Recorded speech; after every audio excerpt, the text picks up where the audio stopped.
I'm in Ireland where it's cold, it's green, the people here are very friendly, and they know how to drink.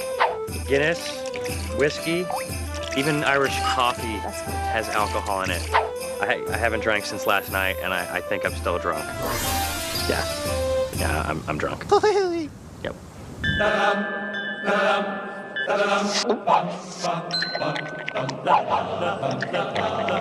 Every night, in every city around the world, it happens. People pour into local watering holes to, well, drink. It's my mission, that's me, to traverse the globe getting to know these different people and their drinking customs. Bellying up to the bar, and with any luck, making some new friends.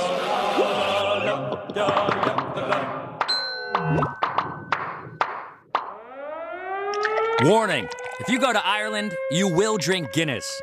And if you do, beware of the Guinness mustache. Wow, that's good Guinness. You'll see more of that later, but first...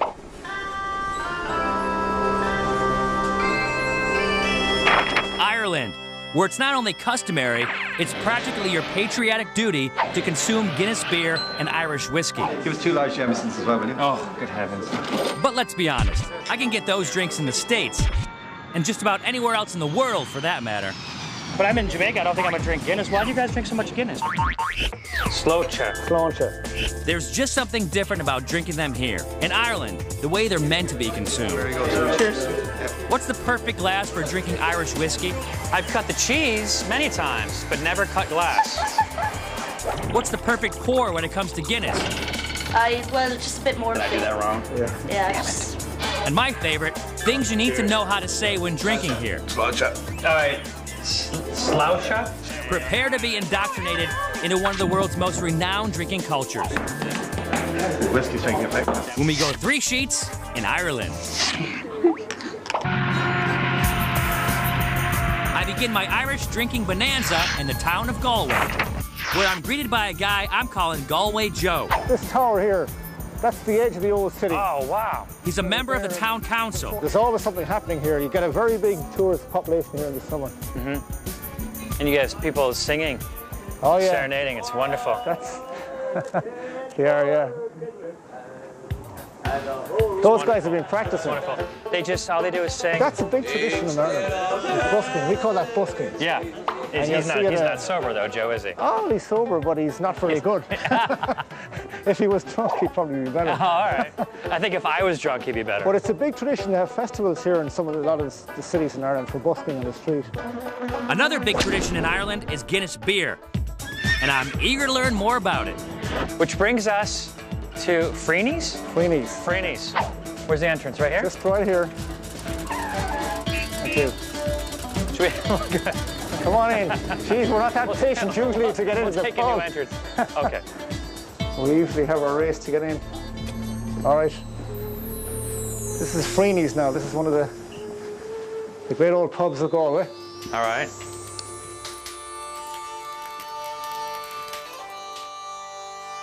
You're going to give these people some Guinness. Well, of course. Enjoy. Thank you. And now we have to let it sit Let there it for a settle. second. Good man. You're learning fast. I'm learning. I'm impatient. So why do you have to wait for a Guinness? There's actually a scientific explanation for it, which calls for a 3 sheets Guinness documentary. Whether in the can, in the bottle, or in the keg, most beers are pressurized with CO2, which is absorbed into the liquid upon pressurization.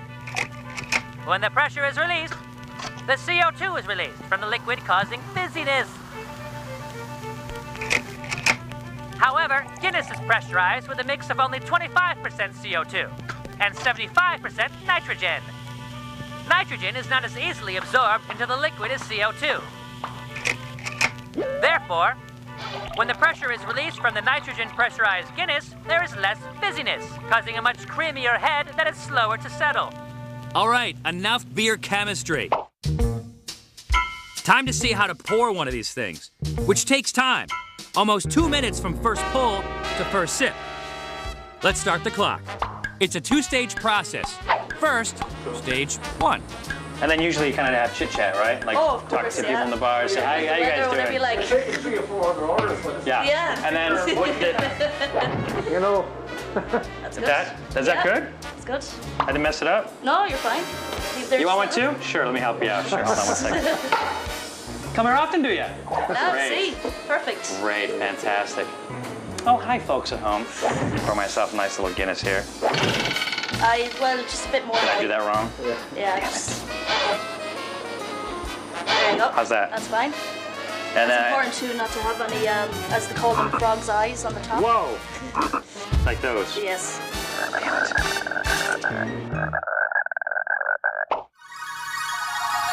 Once the first pour is done, you have to wait for it to settle, or as they say, cook, before topping it off. And then I just... Back it. What? So what you want to do? Put it Okay, okay. up. No. What? Back it. Oh, back. Yeah. Oh yeah, and when in Ireland, never be stingy when serving Guinness. Keep going.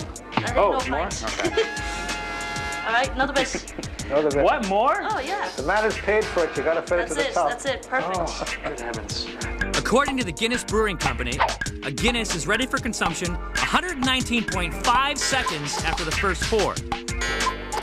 Just under 2 minutes. It's worth the wait. Joe, come on. And now I'm ready for my very first Guinness in Ireland. Slóinte.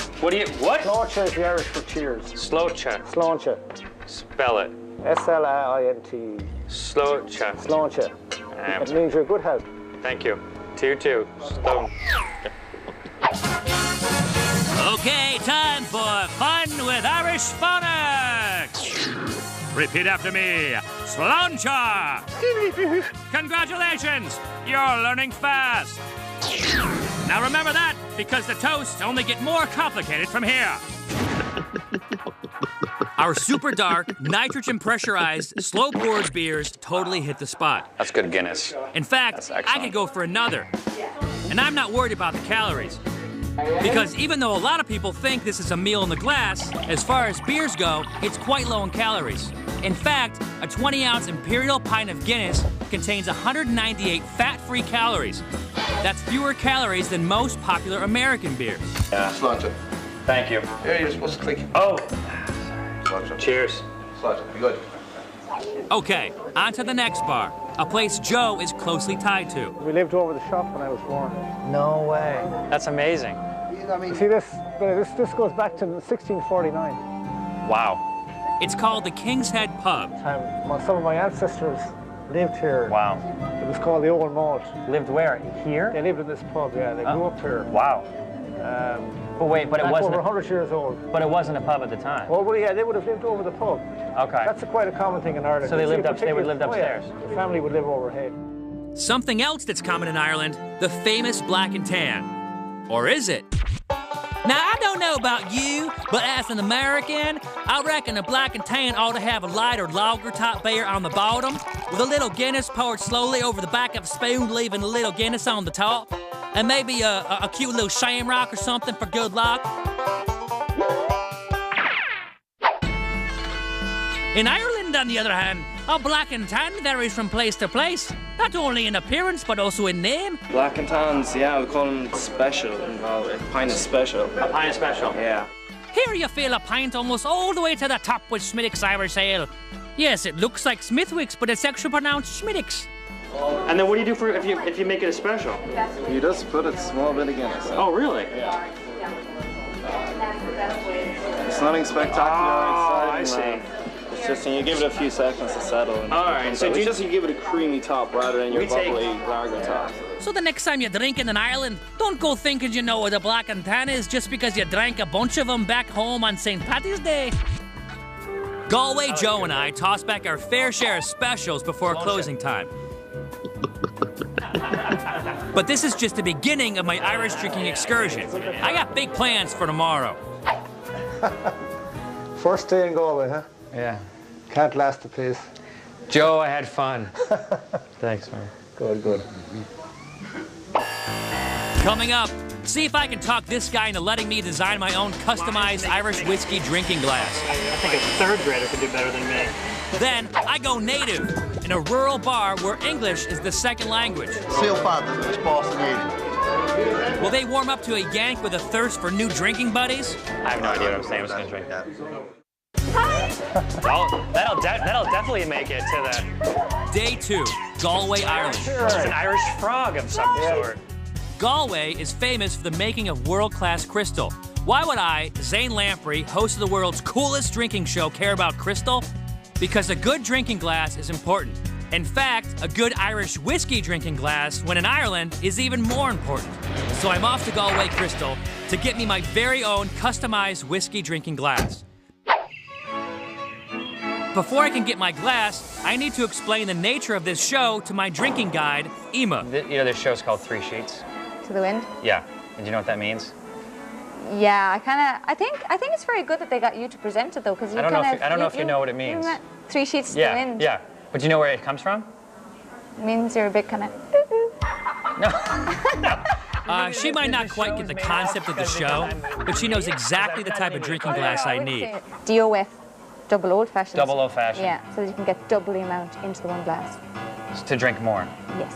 Double olds for an old fashioned. That's the drink that you put in there. Yeah, yeah. Okay. Because the old fashioned kind of shots, if you like, were way bigger. Now they have them measured to a T, and it's like. Well. Drinking water. Okay, so I'm going for a double old fashioned. Now Emma takes me back to the cutting area. Am I gonna cut some crystal? If you're able. I'll show her. Time to suit up for my crash course in crystal cutting. With Michael. He's been working here for about 30 years. And you kind of I see. Okay. Yeah. I think a third grader could do better than me. Look at that.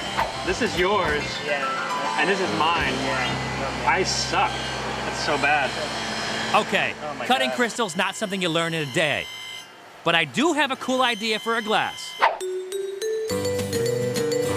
See, that's pretty good. You're impressed. I am impressed, Zane is your name, is it? Yeah. Luckily, Mike cuts it for me. If you want to put any extra lines to make it cool, sexy. Yeah. Make it sexy. Oh. Look at that. Huh? Yeah. Look at that. So there you have it, my very own Zane double old-fashioned glass. All right, I'm ready to drink, but not on an empty stomach. So I journeyed to the town of Kilcogan to a place called Mourns of the Weir. A weir is a section of river that has been dammed to raise the water level, making it navigable by boats. But who cares about that? I'm hungry. And if you think Irish food is all about corned beef, cabbage, and potatoes, think again. This place serves up fresh seafood taken from local waters. The platters are robust and delicious. But before diving into the food, I find this guy at the bar. He's a doctor with a truly Irish perspective when it comes to your health. So I'm sitting here with a doctor who prescribes Guinness. Absolutely. Right? Okay. And you've been drinking it since you were 3? For too long. Okay. Long before my parents knew about it. Oh yeah. Let's toast it, huh? Cheers. Or we would say what? Sláinte. Sláinte. Sláinte. Sláinte was Sailfathers Boston Air. Wait, what did he just say? This calls for a 3 sheets instant replay. Sláinte was Sailfathers Boston Air. Okay, translation time. Good health. Yeah. Long life. Yeah. And may you die in Ireland. Okay, you want to teach it to me? Sláinte was. Sláinte what? I have to admit, ancient Celtic languages are not my forte. Sláinte. Hold on, have another one of those, will you, for God's sake. Every time I mess up, I get it. The more you have, the better you say it. We write it phonetically. Well, Sláinte wa Sailfada es Boston Air. Yeah, you have it. Good? Fantastic. Okay, people, repeat after me. Sláinte wa Sailfada es Boston Aaron. Congratulations, you're learning fast. Okay, enough learning. Time for more Guinness. This time with Vincent, head chef and world-class oyster shucker. He takes me into the kitchen for a crack at the local shellfish. So, all right. Here are the famous Clembridge oysters. Okay. Average oyster. It has to be 3 inches across.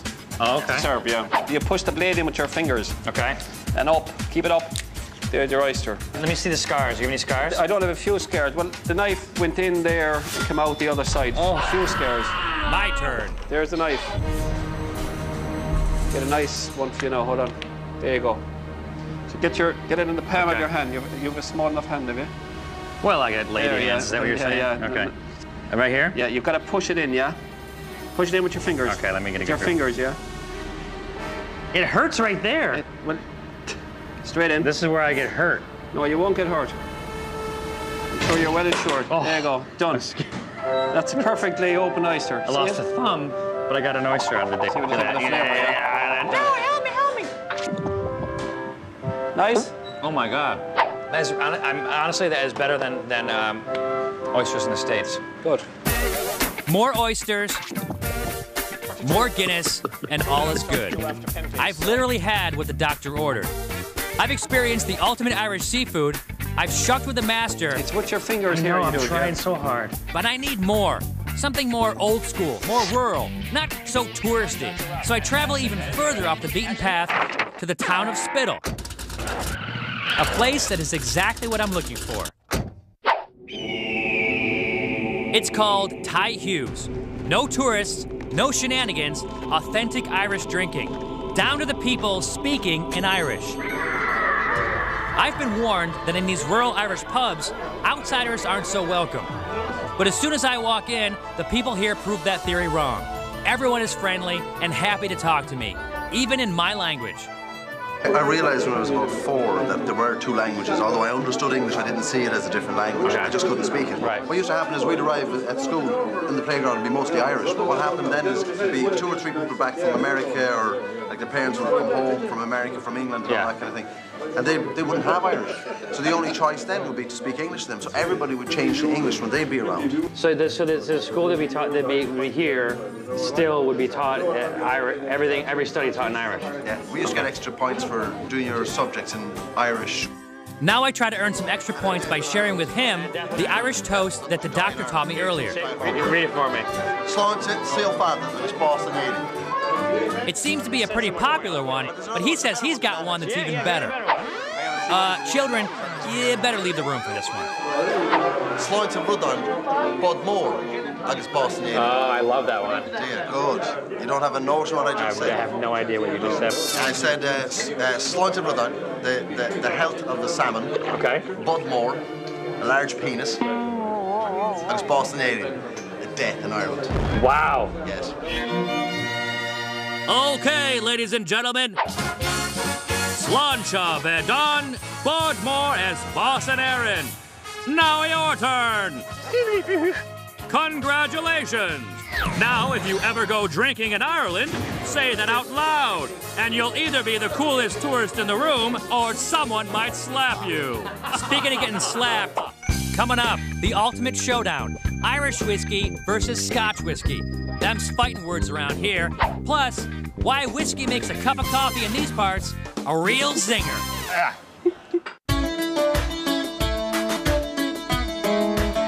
Okay. So I'm in a rural bar in Ireland on a quest to better understand Irish drinking customs when I stumble upon this guy. He lives in the area, but he's done some traveling and he's about to break it down for me in simple terms. His perspective on the culture of Irish drinking as compared to other places he's traveled. An American drinking culture was completely different to an Irish one. Well, I mean... indeed, an English one was completely different to an Irish one. And the ones that tended to be quite similar to the Irish tended to be like the Germans. Because the Germans tend to get very good humoured when they drink. The British tend to get a little too serious for their own good. Okay. And the Americans, excuse me for this, but please, they will tell you everything about themselves. They like to talk. I think your phrase is too much information. Yeah, exactly. There's an expected... I don't do that, though. Clearly. Whatever the culture, we both agree. A few drinks can be a good thing now and then. And in Ireland, a really good thing is Irish whiskey. Give us 2 large Jamesons as well. Oh, good heavens. In fact, the word whiskey evolved from the Irish word whisky, meaning water. A popular phrase in Scotland is that the Irish invented whiskey, but the Scotch perfected it. And that just pisses off the Irish to no end. Time for an Irish whiskey versus Scotch showdown! The barley used to make Irish whiskey is roasted in ovens, giving it a mild flavor. Scotch barley is roasted over peat-driven smoke, giving it a more earthy flavor. Irish whiskey is distilled 3 times, making it very smooth. Scotch is distilled twice, giving it a slightly harder edge. Irish whiskey is spelled like this. With Scotch, they spell it like that. So whose whiskey reigns supreme? Well, I'm not about to settle that age-old debate in one day. But I can say that while here, I've learned to appreciate the smooth nature of Irish whiskey. It's a social lubricant, and it lets people sort of relax and let down their... You know, what's wrong with being happy? We'll start that. Can we start the movement? We're gonna start the Be Happy movement. The whiskey's taking effect. That was the whiskey talking. What are you talking about? That wasn't. You didn't do that. Yeah. Quit it. You know, go away.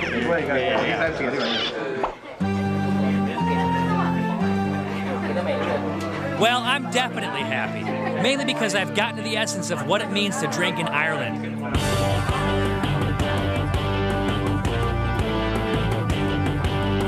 Yes, Guinness is the most popular beer here, and yes, whiskey is a serious matter, but that's where the seriousness stops and good cheer kicks in. Because in the end, it's all about happiness when it comes to tossing a back in Ireland. And I've tossed back my share. Don't go back. I'm definitely not looking forward to tomorrow morning.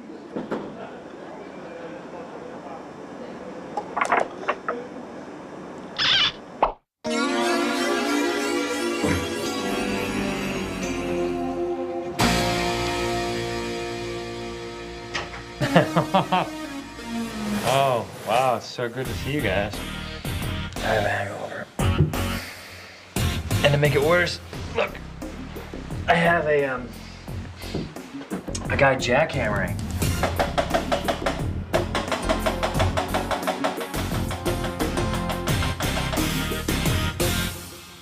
Get out of here!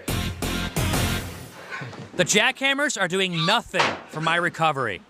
I need some help. So I'm off to a local cafe for, you guessed it, Irish coffee. So how are you today? I have a hangover. You have a hangover? Yeah. I have the thing just for a hangover. You have a cure. I do. Irish coffee. It is the only job. Irish coffee has Yeah. whiskey in it. The cure for a hangover is just to get re-drunk? Yeah. Would you like some? Sure. Would you like to try it? Yeah, let's do it. Okay, time for Irish barista school with a hangover. Okay. First, heat the glass with hot water. I splashed it on my hand. Yeah, don't burn yourself. And then dump it? Dump it. Okay. Next comes the coffee. By the way, in Ireland, they're not coffee snobs. This is Coffee. now what is this? This is coffee. Is it fresh ground? This is just instant coffee. More like instant buzz, because after a wee dash of sugar and a little hot water, Damn it. it's time for the main ingredient, Irish whiskey. Let's just eyeball it. Eyeball. That's good. Normally we wouldn't put that much in. Oh, really? Yeah. Oh yeah, this one. Next, cream poured over the back of the spoon. Okay. Spoon on that cream. looks like vomit, a little bit, or like baby poo. No, don't think of it as baby poo. Because it looks like baby poop. Now you're not supposed to mix it. Okay. You're supposed to get... I feel like you're yelling at me right now No. or something. You're not though, right? The taste is, you want to get the whiskey through the cold cream. Oh wow, my hangover's gone. It's amazing. I'm gonna throw up.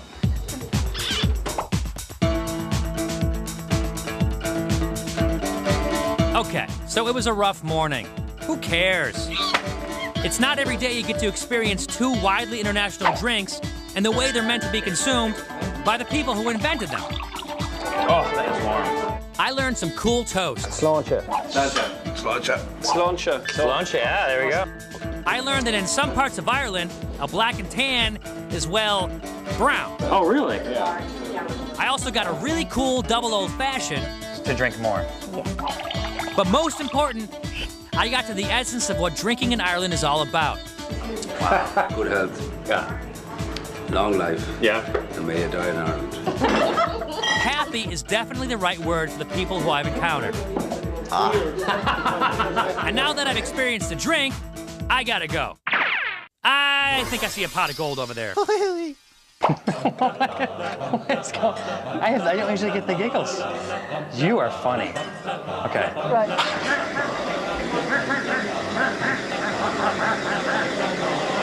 We all have to learn Irish. Ooh, tell me how to say that. What was that? What does that mean? We all have to learn Irish. That is. What is that? He doesn't know English. Irish. Where are you from? New York. Yeah. Yeah, sorry. I know. All right.